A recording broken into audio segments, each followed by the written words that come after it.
Hello YouTube, my name is Nero, and today we have some Call of Duty Black Ops 3, playing a bit of Hardpoint here on the map Nuketown, running around with the Weevil submachine gun, which is one of my favorite weapons in Black Ops 3. If it's not that, it probably is my favorite, to be honest. It's the weapon I think I have the most kills with. It's the weapon that I have the highest rank with. I think I'm about ready to prestige it, actually, but I know there's some people out there that already have like gold camo for weapons and whatnot, but I just like variety a lot, so I like to change around my weapons quite a bit. But in terms of like overall kills, I'm pretty positive the Weevil is my top weapon, and yeah, it's definitely a fun one. I liked it a lot during the beta. It seems to be just as good, if not better, here in the full release of Black Ops 3, and what I want to do here at this video is discuss a lot of different aspects of Black Ops 3. Namely, we're going to talk about Nuketown and kind of how this map has transitioned from the original Black Ops to Black Ops 2 into here in Black Ops 3, as well as I would like to discuss a bit more about Black Ops 3 in general, kind of my initial impressions of the game now that it's out in its full state. You know, I've put maybe 7 hours of playtime or something along those lines into the multiplayer. Of course, I've tried out free run. I've done a lot of that. I've done a lot of zombies as well,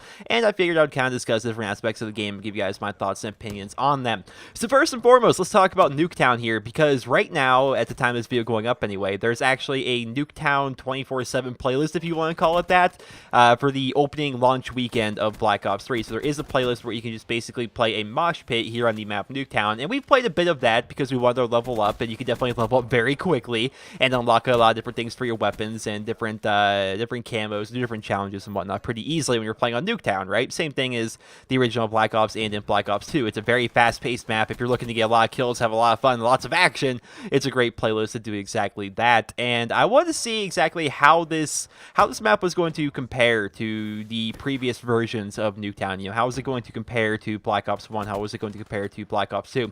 Overall, the map does play pretty similar. It really does. There are some fundamental differences, of course, right? So one of the big things is the movement system. We're going to talk about that here in a moment. But another difference that things that they changed to the map is that certain lines of sight are no longer here in Nuketown with a 3, right? Certain lines of sight, like for example, if you go inside what was originally like the moving vehicle, and you look towards the garage of what used to be the yellow building, you can't see into the backyard, or you can't see that crack into the backyard's doorway to see whether or not people are coming from that area or not. Just a little thing like that. You can no longer hang out in this garage I just died in. You can no longer hang in that garage and look all the way down towards the backyard of the other building. Like little things like that where they end up changing around the layout of the map is it's a bit off-putting at first. I'll admit it's a bit off-putting at first, but overall it doesn't really change around the overall feel of the map. Now something that does change around the overall feel of the map is the wall running, right? The movement system, like that guy right there, he's running on what used to be the bus, right? He's just running along on there,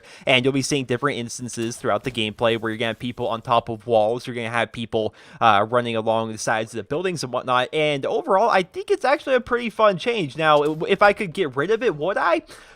Maybe, I don't know, because I'm so used to the original Nuketown and Nuketown 2025 that when I see people like running on walls and I see people like using the new movement system kind of to their advantage, at first it's a little bit off-putting, but overall it's really not that bad. Like within the context of Black Ops 3, it's actually kind of cool. So for example, if you have somebody camping up in the windows, as they do here on Nuketown, right, obviously you're going to always have those people that go up there into the windows, sometimes to excess. Like you'll see people like go up there with like a light machine gun and they just want to sit there the whole game. Objective be damned, they're going to sit in that window the whole game, you know, and they made it very easy for players like me to go, okay, you want to sit in that window, allow me to just spawn in my own backyard, run along this wall, jump onto my building, jump onto the wall in the middle of the map, jump onto your building, and then come ramboing through your window, hip firing and spraying with my shotgun, right? I do that a lot. I've done that many times here at Nuketown so far, and I like the fact that I kind of can control that a little bit. So it's definitely a lot more fast-paced, but running on walls isn't inherently an advantage in most situations. You saw right back there, I was running along the wall,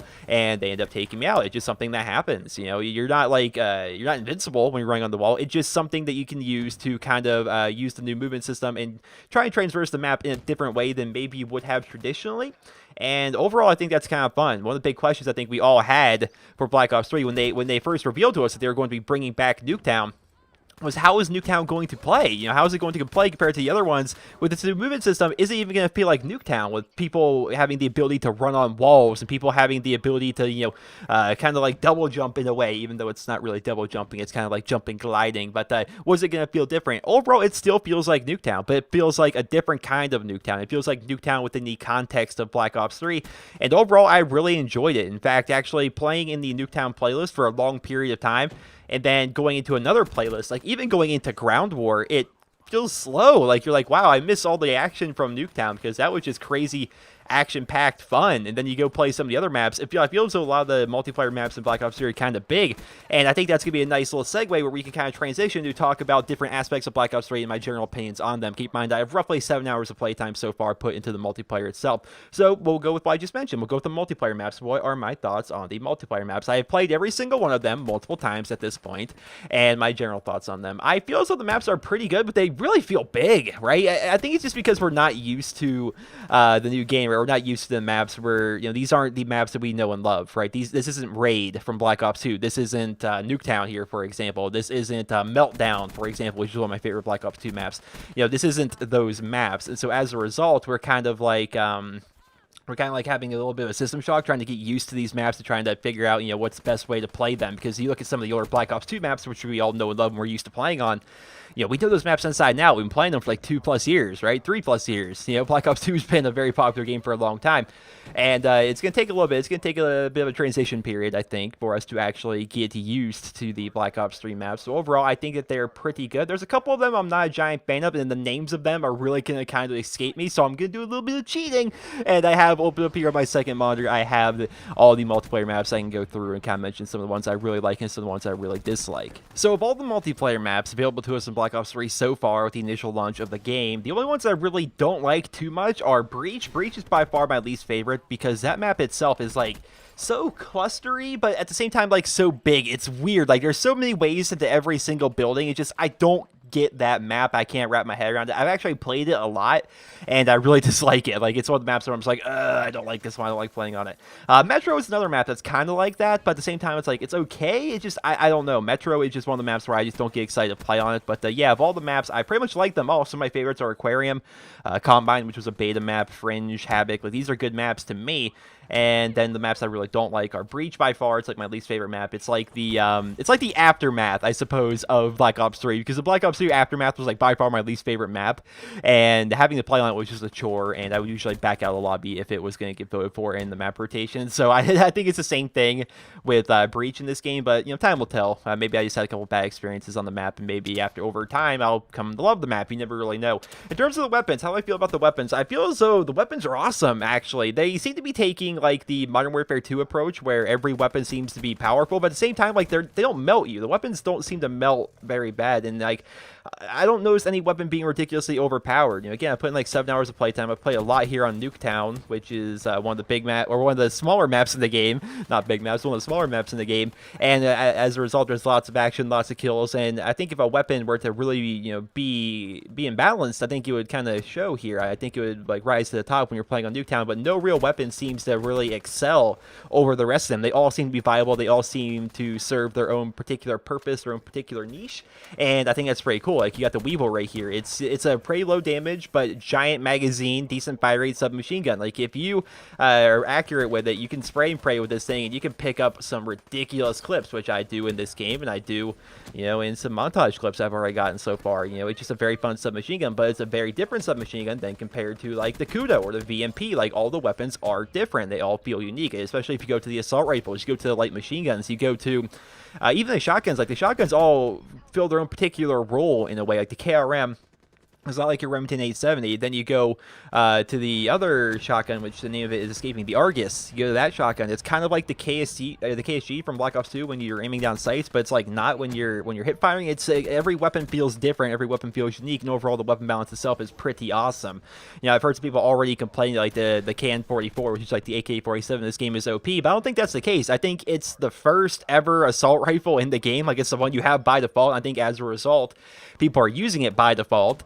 and so you may be dying to it a little bit more than some of the other weapons just because it's the first weapon in the game. Like, I've seen that gun already gold a number of times, and that's mainly because, I think it's the first weapon in the game, although time will tell. Time will tell. The Ball 27 in Advanced Warfare was the first assault rifle you unlocked in that game as well, and initially I didn't think it was very broken. I didn't think it was very overpowered, but look how bad the Ball 27 was in Advanced Warfare. Who knows? It could be the same case in Black Ops 3. We will have to see. Ladies and gentlemen, we will have to see. But overall, the weapons, they feel balanced. I don't think any particular weapon is more difficult than the other. If anything, I'd say the sniper rifle is almost a little bit too hard to use. Like, nobody seems to be sniping so far, at least in the games I've been in. Snipers are very few and far between, and I think for good reason, because it's hard to snipe. Like, I think they've really tried to increase the skill gap with sniping here in Black Ops 3, and I love that, actually. I think that's a great change they made to the game. They made it really hard to snipe. Like, myself even, like, I find it hard to aim with a sniper. Like, the sensitivity when you're aiming down sights with a sniper is weird, and the scope doesn't feel like an actual scope. It feels like an ACOG scope. It's weird, but I do know that, like, there are good snipers out there. You see a lot of them, especially like here on YouTube, and you see them over on Twitch and stuff as well. These people who are actually good at sniping and are just naturally good snipers, they still do well in Black Ops 3. And I think all the people that were just kind of riding the coattails of, like, the auto aim assist in previous Call of Duty games in terms of sniping, those people aren't doing as well, and it's really kind of separating the men from the boys, as it were. And I like that aspect of it a lot, because people that think, oh yeah, I'm so great at sniping, turns out you're not very good when it comes to Black Ops 3 sniping. And so as a result, there's less snipers. As a result, there's less of me getting one shot by people, and I like that aspect of it a whole lot. But yeah, overall, I think the weapons in Black Ops 3 are relatively balanced. The specialists, I don't really have too much to say about the specialists. We thought that they were going to be a big deal. So far, they really haven't proven to be a giant deal. It's like Titans and Titanfall, but like way weaker. Every couple of minutes you get a specialist ability. Depending on the ability, there's certain ones that you get more frequently. Sometimes there's other ones that you have to wait a lot longer time to actually acquire. But overall, the abilities don't seem to be ridiculous. They all are different. They all have their own specific feels to them. I suppose my favorite is still the Reaper by far, because he has a death machine. I think it's like one of those powerful guns in the game, and I love using it.